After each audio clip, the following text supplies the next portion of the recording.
Hello and welcome dear students, आप सभी का बहुत बहुत स्वागत है। एक्सरसाइज 5.3 है हमारे पास। ये क्लास 8 का एनसीईआरटी का ये मैथ है और चैप्टर 5 का ये लास्ट एक्सरसाइज है। तो इस वीडियो में हम इसको सॉल्व करेंगे और इसमें दिया हुआ है प्रोबेबिलिटी का क्वेश्चन दिया हुआ है। प्रोबेबिलिटी का क्वेश्चन किसी वीडियो में हम बना चुके थे, किसी दूसरे क्लास के वीडियो में।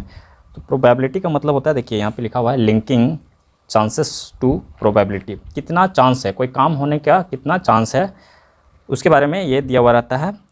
और ये यहाँ पे देखिए ये दिया हुआ है आउटकम्स एज इवेंट। किसी भी इवेंट कोई घटना घटता है, जैसे कि डाइस जो होता है, लूडो गोटी जो होता है वो उसको डाइस बोलते हैं। तो उसमें जो है 1 2 3 4 5 6 नंबर तक होता है उसमें, ठीक है, 6 नंबर तक होता है। और उसको जब फेंकते हैं हम तो उसी 6 में से कोई एक नंबर आएगा।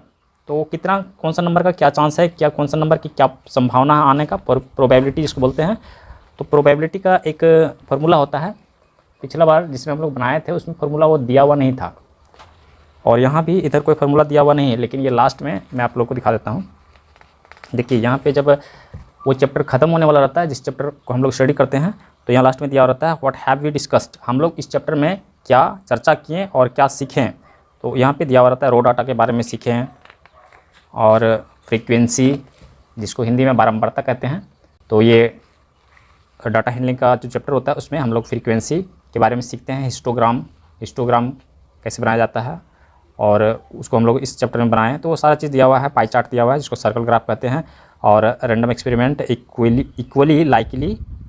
और देखिए यहाँ पे दिया हुआ है 10 नंबर में ये जो दिया हुआ है probability of an event. Actually मैं आप लोगों को ये दिखाने का प्रयास कर रहा हूँ, ये मैं बतला रहा हूँ कि ये जो फार्मूला होता है आगे आपको और हो सकता है कि इस तरह का मैथ जो है बनाने के लिए मिले, तो इस फार्मूले का आपको यूज़ करना पड़ेगा।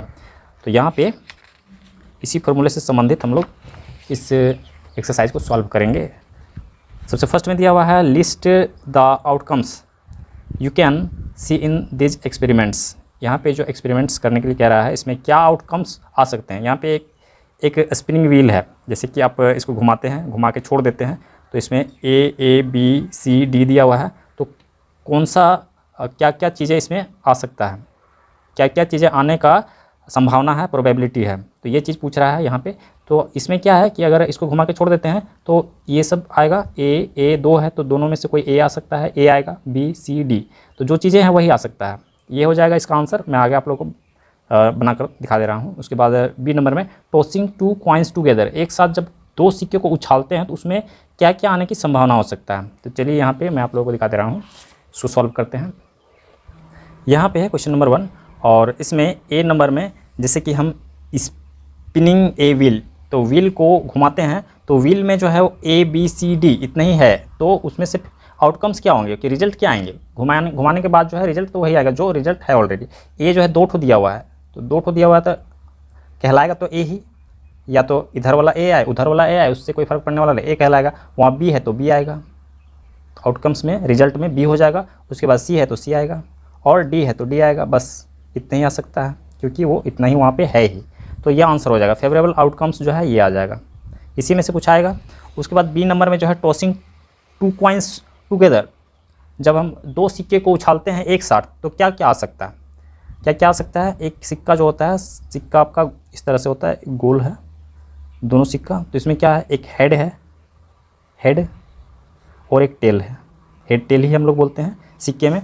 तो इसमें आपका हेड दोनों में हो सकता है कि हेड आ जाए, तो यहाँ पे हम क्या लिखेंगे, हेड मतलब H दोनों में H आ सकता है। या फिर दोनों में टेल आ जाए, T टेल, तो हम यहाँ पे लिखेंगे T दोनों में टेल आ सकता है। या हो सकता है कि एक में हेड आ जाए एक में टेल आ जाए, इस तरह से भी हो सकता है। जितने भी फेवरेबल आउटकम्स है, पॉसिबल आउटकम्स है, वही आएंगे। तो यहाँ पे एक में हेड आ सकता है एक में टेल आ सकता है, ये हो सकता है। और नहीं तो फिर इसमें क्या है, इसमें हेड आ गया इसमें टेल आ गया, और फिर इसमें जो है हेड आ गया इसमें टेल आ गया, पहले टेल आ गया फिर दूसरा में जो है उसमें हेड आ गया, ऐसा हो सकता है। इससे ज़्यादा तो आने वाला नहीं है, इतना ही आ सकता है। तो ये आंसर हो जाएगा इसका। और 2 नंबर में देखते हैं क्या क्वेश्चन है। नेक्स्ट क्वेश्चन 2 नंबर में इस यहाँ पे कह रहा है when a die is thrown. जब एक डाइस जो है, लूडो गोटी जो है, ठीक है, उसमें 1 से 6 तक रहता है नंबर, तो उसको जब हम फेंकते हैं, list the outcomes of an event of getting. तो फिर अगर फेंकते हैं तो उसमें कौन सी रिजल्ट आ सकता है, कौन सा आउटकम्स आ सकता है, ठीक है। तो फर्स्ट में जैसे A1 का ए में दिया हुआ है ए प्राइम नंबर कौन कौन सा आ सकता है, तो जितने भी उसमें प्राइम नंबर है वो सारे कोई एक उसमें से आ सकता है। तो जितने भी प्राइम नंबर है वो सारे नंबर्स यहाँ पे आ जाएंगे। उसके बाद not a prime number, B number में दिया हुआ है जो प्राइम नंबर नहीं है, तो जितने भी उसमें प्राइम नंबर नहीं है उसमें से कोई एक आ सकता है। तो जितने भी प्राइम नंबर नहीं है वो सारे इसका आंसर हो जाएंगे।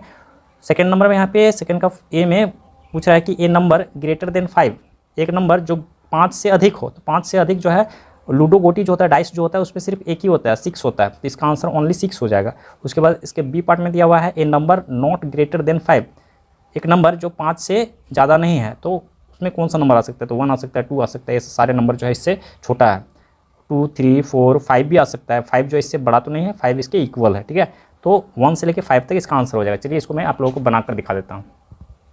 क्वेश्चन नंबर 2, यहाँ पे 1 का ए नंबर हो जाएगा। यहाँ पे एक्चुअली ए नंबर है ये, ठीक है। 1 का ए और ये बी हो जाएगा। यहाँ पे बी लिखेंगे हम, 1 का ए बी। तो इसमें कह रहा है ए प्राइम नंबर। तो कितने नंबर होते हैं इसमें, इसमें नंबर होते हैं 1, 2, 3, एक डाइस में जो है इतने नंबर होते हैं, 3, 4, 5, 6, इतने नंबर होते हैं, ठीक है। इसी में से प्राइम नंबर कौन सा है, प्राइम नंबर जो सिर्फ उसका 2 फैक्टर होता है। प्राइम नंबर जो होता है आप लोग पहले भी पढ़ चुके हैं, उसका 2 ही फैक्टर होता है, 1 होता है और वो खुद होता है, जो सिर्फ और सिर्फ अपने टेबल में आता है। तो 2 हो गया, ये प्राइम नंबर है, ये प्राइम नंबर है। 1 प्राइम नंबर नहीं है, प्राइम ना तो 1 जो है वो ना तो प्राइम नंबर है और ना ही कंपोजिट नंबर है। इसे यूनिक नंबर कहा जाता है, यूनिक नंबर, ठीक है। तो 4 तो है नहीं, ये 5 ये प्राइम नंबर है। तो इसका आंसर हो जाएगा 2, 3 और 5। ये तीनों जो है प्राइम नंबर, इसमें से कोई भी आ सकता है अगर प्राइम नंबर आता है तो। उसके बाद जो है इसका बी पार्ट में नॉट ए प्राइम नंबर नहीं है। तो प्राइम नंबर जो है उसको हटा देते हैं, तो 2, 3, 5 इसमें से हट जाएगा। तो नहीं है में 1 आ गया, 4 आ गया और 6 आ गया। तो इसका आंसर क्या हो जाएगा, 1, 4 और 6। तो ये सब प्राइम नंबर नहीं है, ये सब आ सकता है अगर प्राइम नंबर नहीं में आता है, नॉट प्राइम नंबर में, तो ये सब आ सकता है। ये हो गया। और सेकेंड पार्ट का ए, जहाँ पे क्या कह रहा है, ए नंबर ग्रेटर देन 5, एक नंबर जो 5 से बड़ा है। तो इसमें से 5 से बड़ा जो है वो तो सिर्फ ओनली 6 है, 6। तो इसीलिए इसका आंसर हो जाएगा 6 ओनली। ये हो गया। उसके बाद जो है इसके बी पार्ट में ए नंबर नॉट ग्रेटर देन 5, एक नंबर जो 5 से बड़ा नहीं है। तो 5 से बड़ा नहीं है तो सारे नंबर हो जाएंगे, 6 को छोड़ के, 6 को छोड़ के सारे नंबर हो जाएंगे। 5 भी हो जाएगा क्योंकि 5 तो इसके इक्वल है, ठीक है। तो यहाँ पे हो जाएगा 1, 2, 3, 4, 5, ये सारे इसके आंसर हो जाएंगे। कंप्लीट हो गया क्वेश्चन नंबर 2। नेक्स्ट क्वेश्चन लेते हैं।